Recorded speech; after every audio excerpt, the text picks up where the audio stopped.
So 15 to 60 years of age group population తీసుకుంటే almost 50% of the పీపుల్కి fatty liver disease అనేది కామన్గా చూస్తూ ఉంటాం. సో ఫ్యాటీ లివర్ డిజీజ్ అనేది రెండు రకాలండి, alcoholic fatty liver disease, non alcoholic fatty liver disease. So alcohol గురించి మనకు ఆల్రెడీ తెలుసు, ఆల్కహాల్ తాగే వాళ్ళకి ఎలాగో ఫ్యాటీ లివర్ డిజీజ్ అనేది కామన్గా 90% చూస్తాము.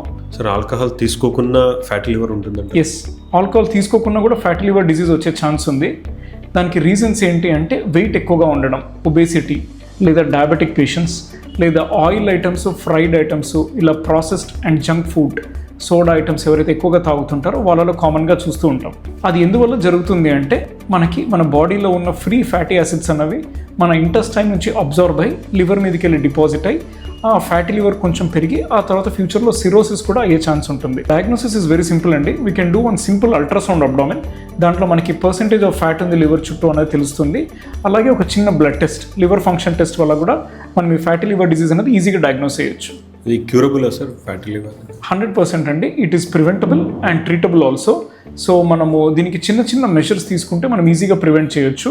మనం regular life style, healthy life style maintain చేస్తూ బాడీ వెయిట్ని కంట్రోల్లో పెట్టుకొని ఒక 30 minutes ఎవ్రీడే బ్రిస్క్ వాకింగ్ కనుక చేసి oil, fried and fatty foods కనుక అవాయిడ్ చేయగలిగితే ఇట్ ఈస్ 100% ప్రివెంటబుల్. అండ్ ఒకవేళ ఫ్యాటీ లివర్ డిజీజ్ డెవలప్ అయ్యా కూడా దాన్ని ట్రీట్ చేసే మల్టిపుల్ మెడికేషన్స్ ఉన్నాయి మనకి. So it is not a problem.